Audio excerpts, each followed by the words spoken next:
All right, let's talk about one of the biggest mistakes that I think nonprofit leaders make. And that's the mistake that God has given me a vision, so now I need a grant to fund that vision. Your first step shouldn't be getting that grant. Today we're going to talk about what those steps are that you need to do before even approaching grants. This is our Mission to Movement series. This is episode 3, and that 3 of 6. My name is Ken McQuiller, founder of Nonprofit Missionary. We exist to help faith-based nonprofits through their grant writing journey, whether they are just starting out in their mission or whether they have a full movement where they need additional grant writing support. If that's you today, please log on to our website at nonprofitmissionary.com. I'm sorry I sounded so old and saying log on. And you can also reach out as an email, nonprofitmissionary@gmail.com, or follow us on social media at. So let's talk about this for a second. I feel like most founders think that the biggest thing that they need is funding through grants. And typically the first thing that a new nonprofit needs isn't necessarily funding, it's clarity. Having clarity on your mission, on your vision, on your programming, on your staffing structure, on your outcomes, on what you're actually doing as a nonprofit. What is the need that you're addressing? What is the final result? And guess what? Grants don't necessarily solve that problem. Having a clear mission and having clarity is actually revealed more through grants versus actually just getting a grant. It magnifies it versus actually supporting it. So I understand where you're coming from though. I really do. Because when you're starting out a nonprofit, it's scary. I've been leading our nonprofit here. It's a workforce development coffee shop for almost 3 years now. And I understand the pressure. I still understand the pressure of trying to make sure that you have a funded organization, that you're able to cover all of the bills. But I think something that I've recognized is it takes a minute to establish what you're doing. It takes a minute to build that trust and momentum in the community. When I first started this grant writing journey, I thought it was just, this is secret money hidden away somewhere. And I'm a good writer. I've been told that before. So all I've got to do is wow people with our passion and our mission and our vision. People just don't know about us. That's all. So then I start writing grants and nothing happens. Keep getting those. I kept seeing the rejections, keep seeing the, yeah, good luck with what you're doing. You're just a church. And through it, I understood that I did not understand grants the way that I thought. And I think once you start this grant writing journey, it can be very humbling because you think, oh, it's just a matter of filling out the application.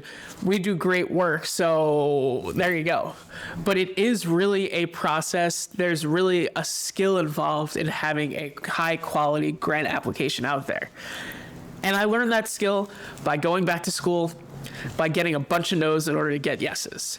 And as a result, I've seen several organizations receive grants, whether for the first time or expand the number of grants that they get. So let's say you're starting out. Let's say you're like, God has given me this vision for mentoring teenagers. That'll be the example we use today, is that you're mentoring teenagers. Why is grants not the first step? Why are pursuing grant funding not the first step? Let's talk about a few reasons. Point number 1, grants not a business plan. And I think sometimes people think that it is. Just assuming that you're getting these grants to fund your program is not enough. They think grants will help fully sustain it. They can, but it usually works in better of an expansion capacity than starting out. A lot of funders don't necessarily fund something that's brand new, which I'll get into that in a little bit. But just getting a grant on a hope and a dream doesn't have an actual business plan attached to it. Because have you actually ever served anybody? Have you actually done anything to impact the community? Or is it still all in your head? Because if it's still all in your head, you don't have the capacity to give a high quality grant application because you technically don't know what you're doing yet.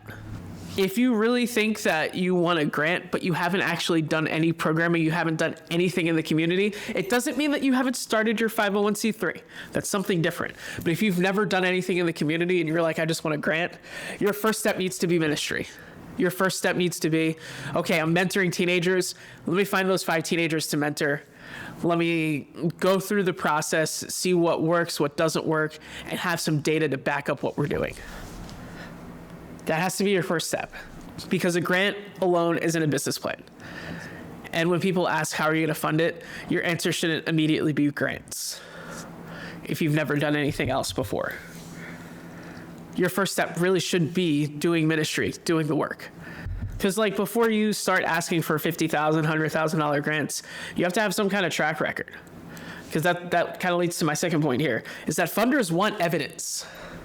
Funders want evidence that you have done what you're going to do and that it's worked. Because I think a lot of people in the faith-based nonprofit world, they're like, God has given me this vision to reach teenagers for Jesus and to mentor those and to give them all of the tools so that they thrive and they give their lives to the Lord. And that's great. And I'm not saying he hasn't. But you need proof that it actually works. You need proof that you actually can do this. I'm not trying to doubt God's vision in your life, but you need the evidence. And more importantly than that is that the funders need the evidence. I think sometimes when we think of grants, it's just like the foundation giving you money, which if you want to get very simplistic, sure. Okay, fine. But the funders that are receiving these dollars to give to nonprofits, they have a responsibility too.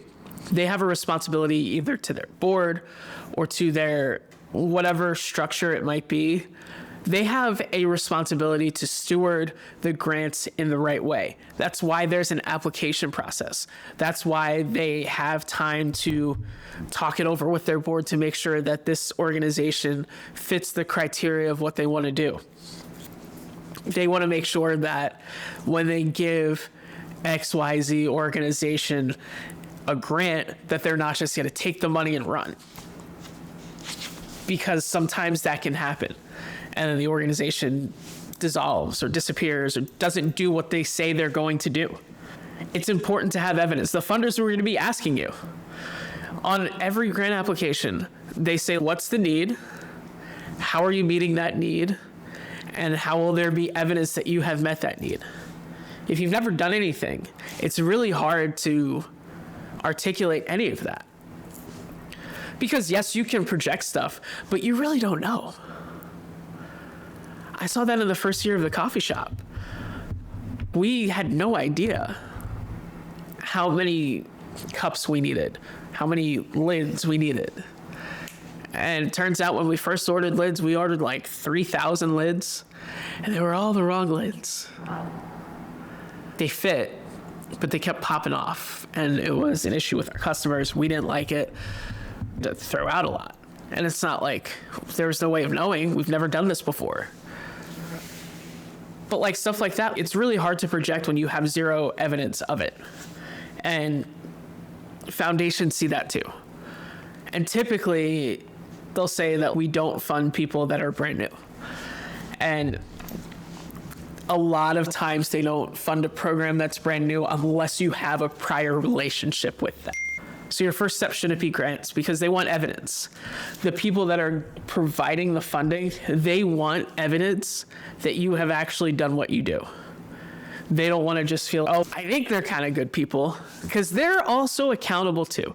Just in the same way that if you get a grant, you are accountable in how you spend those funding, how you spend that funding. Most of the time, they will ask you how you actually spent it. Depending on the grant, I've had some where you have to give actual receipts. For some, just a general idea. Or there have been some where it's just, did you spend all the money? Yes. But there are some grants where you cannot spend it on personnel. It has to go towards supplies or other programming needs. And if you spend it on personnel, you can put yourself at risk of, number one, not getting the grant again, but also more importantly, number two, having to pay some of the grant back because you used it in a proper way. Or in the case of some state stuff like getting audited and having to go dollar for dollar and justify your reasoning. I've had to do that a couple times. It's not fun.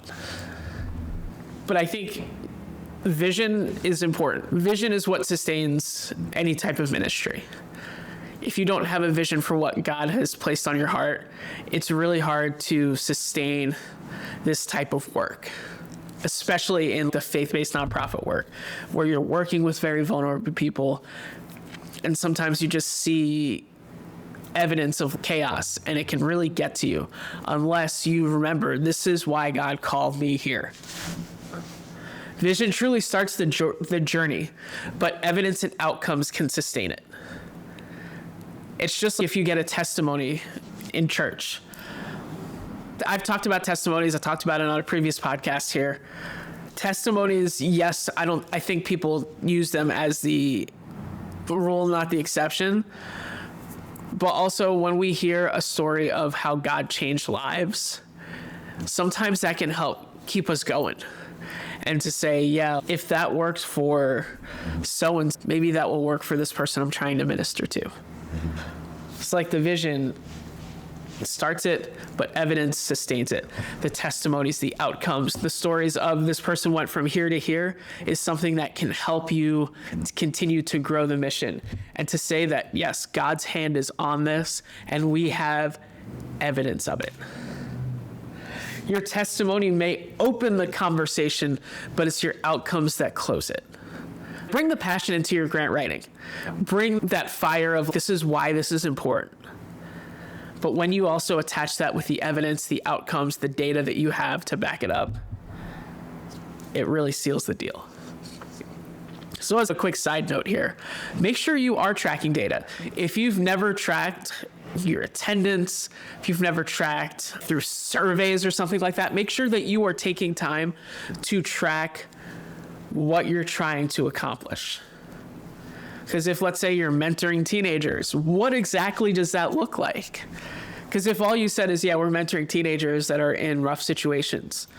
Okay, rough situations like what? They don't have parents, they're struggling in school, they have mental health, they have physical challenges. What does it look like? And I think once we get clear and once we say, we're mentoring teenagers who come from single parent households, and based on the data in our area, 50% of teenagers that grow up in single family households never graduate high school.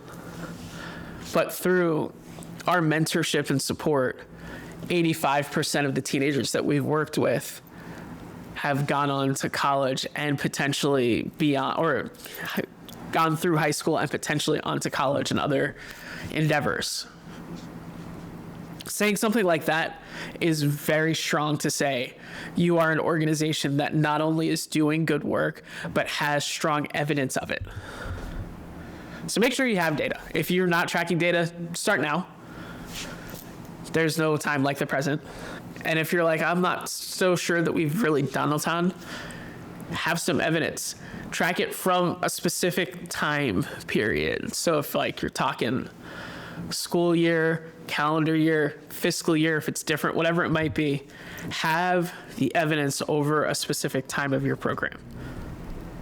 That way you can have hard data to say, this is why what we're doing is not only important, but effective. Here's another reason why it's important to not make grants your first step. Point number 3, you have to steward what's already in your hand first. I feel like people tend to overreach grants, overreaching the people that are right in front of their face. It's one of my core beliefs here at Nonprofit Missionary, is that the people that will help fund your nonprofit first are those that are already within your reach and within your scope. So who could those people be? They could be friends, they could be family members, they could be people in your church, maybe local businesses that are connected to you. But it's not just the random grant that you've never had a relationship with that person prior to. Yeah, sure, it can happen. I've seen that happen. But I think so many different organizations spend months, if not years, chasing grants and ignoring the people that could give you as much funding as those grants could. I feel like so often we think that we underestimate people's ability to give, and I think we underestimate people's willingness to give. It seems weird because you would think that we shouldn't be that way, but I think sometimes, especially as nonprofit leaders, we are a little hesitant to ask people for money. And that's a whole philosophy, and we don't have time to fully address that today. But we should be more willing to ask those that are closest to us. Because think about it. Your close friends, your family that you're tight with, don't you think that they would be some of the first people that would want to actually give to you? Don't you think that those that know you, understand your heart, your mission, and your vision are the ones that would say, yeah, I got your back and I'm going to give? Because I think they might be. I think they might be willing to say, yeah, no, I got you. At some point, I don't know when, I want to unpack this one story with Elisha and the widow's oil. So there's a lot of really great biblical truths in there. But one that I'll just kind of mention right here is the fact that she was like on death's door. And Elisha didn't ask her, he said, what's in your hand? Oh, we got some oil. And then she went around to the people that she knew, and they helped her to have enough oil to sell so that they could be at least financially well off and pay off the debt that they owed. She didn't go around to the king or the richest people. She went to the people that she knew. Once again, that's a whole other podcast. Maybe I'll do it after I finish the Mission to Movement series. But so many people are like, oh my gosh, I need so much money to make this work. God might be asking, are you stewarding the people that are right there in front of your face? Are you encouraging the people to increase in their giving journey? Because it is a journey in learning how to give and learning how to support an organization beyond just giving. But are you asking the people that are around you? Don't go with the assumption, oh, they don't have money. A majority of the giving that happens in America is from people with lower incomes. Like, there are stats to back that up. I don't know the exact stats, but it's true. Like, we tend to overlook people and I don't know if that person has enough money. It doesn't matter how much they make. It matters how much they are passionate about what you do. It was something I had listened to on a podcast, is that I don't remember the exact number. It was like 40-50% of people that make over $150 a year are still living paycheck to paycheck. You don't have to, if you make a lot of money, it doesn't mean that you are definitely well off. Because there is that whole lifestyle creep thing and all of the different things that can happen when you do make more money. You get a bigger house, you get a better car, the best technology. But then you have people that are making $50,000 a year or less, and they have no debt. They have a fully paid off house and $75,000 saved in a savings account. They could easily drop $10,000 and it's not going to hurt them. So don't underestimate the people that are right in front of you. God placed them there for a reason, and God wants to use them to help steward the mission better. Your job is to help steward their generosity journey, whatever that might look like. Whether it's they need to go from giving every once in a while to giving monthly. I don't know. But I would just say, don't overlook those people. Last point I want to make here is that grants are a long game. Grants should not be our first step because it takes a while. If you need money today, if you need money next week, grants are not your answer. They're just not. Grants can take a month to research and to put together. And even if, let's say, you have a pretty good grant template and you fill out an application today, you'll be lucky to get an answer within 3 months. That's just the way that the grant process works. It takes time. If you need grants, if you need like grant funding tomorrow, it's just not going to happen. You need to written that grant 6 months ago. Like I've written about 10 to 15 grants that are still pending that I wrote back in like March. It's June for people that might not be listening to this right as it releases.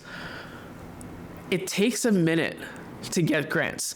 That's why, to me, one of the things that I think people need to understand more about grants is that it is not instant.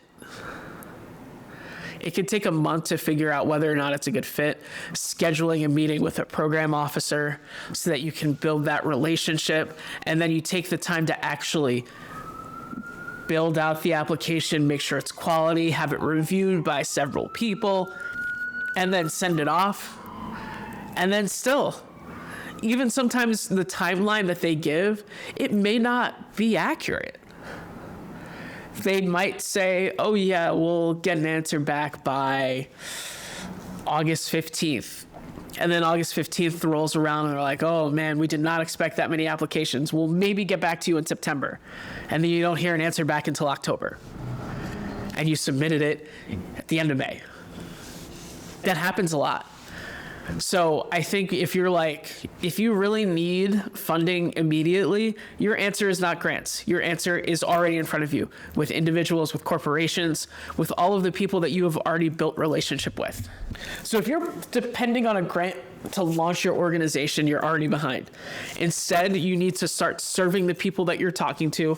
You need to build support within your network, within your church. Your church can be an excellent resource to help grow that. You need to start telling those stories, and you need to start building up those small wins. Because people are always like, oh yeah, I need that grant for $10,000. You get a $500 grant, that's a win. Or a $500 gift, that's a win. You get someone giving $25 a month, that's $300 a year. And it keeps going so long as you build that relationship, and it might increase as you continue to build that relationship. Start building your culture now. Start building those systems now. Start building those opportunities to help create the framework now, and then pursue grants. So when it comes to actually the framework of how you should start this, I think your first thing should be clarity. You have to figure out who you are, what you do, your mission, vision, who you serve, why you exist, why it's a need. And then step 2 should be to test it out. Test it out by doing a pilot program. Start tracking the data and all of those things. And then 3, you have to build. You have to build the board, the budget, the systems, the policies, the community support, all of those things. And then hit funding with first individuals, then churches. Churches can be a great resource for nonprofit funding. Businesses, and then grants. Notice grants isn't the first thing. It shouldn't be the first thing is that I need money. God will provide the money, and he provides it in crazy ways. But I think when we look at grants and we say, oh man, I need grants. Is it your next step? Maybe not. But I do want to encourage you, make sure you have clarity on what you're doing. And recognize that even if you're an amazing grant writer, sometimes it takes a couple of cycles to get it through. Sometimes either way, it's going to take several months before you even see the funding, at minimum. So with that, I want to talk a little bit in our Confessions of a Missionary segment of kind of the last few days here. June 17th. On Saturday, this past Saturday, the Knicks won the NBA championship. First time in 53 years. Now, I was born and raised in New York, moved to Cleveland about 10 years ago. Been a Knicks fan pretty much my entire life. It's the only sport that my dad and I agree on when it comes to rooting for the same team. And the way that they won, to me, has been very impactful in the sense that they were losing every single finals game and then came back and won. In fact, the Spurs, who they faced, led for about 72% of the entire series, and they only won 1 out of the 5 games. The Knicks only led for about 24% and won 4 out of the 5 games. They're a good example of how important it is to finish well versus how you start. Because especially I think in the nonprofit world, it's very tempting to be like, oh man, I'm losing right now. I'm not seeing the momentum. I'm not seeing the programming working, I'm not getting grant funding. But if you look at it, it's not how you start, it's how you finish. People aren't going to remember the Spurs for winning 72% of it. They're going to remember the Knicks for winning the championship. So I want to encourage you, it's not how you start, it's how you finish. Maybe you have started very roughly and it's been a challenge and it's been a struggle. Don't worry about what's happened. Worry about what you're heading towards. Put in the work now. It might be awkward. It might be awkward to reach out to people and be like, hey, I haven't talked to you in 3 months, 3 years, but put in the work now. Your organization is counting on you. And know that God will provide. Maybe not in the way that you see, but he will provide. And he'll give you that win. He'll give you that first championship in 53 years. So with that said, until next time, stay focused, stay funded. God bless you guys. See ya.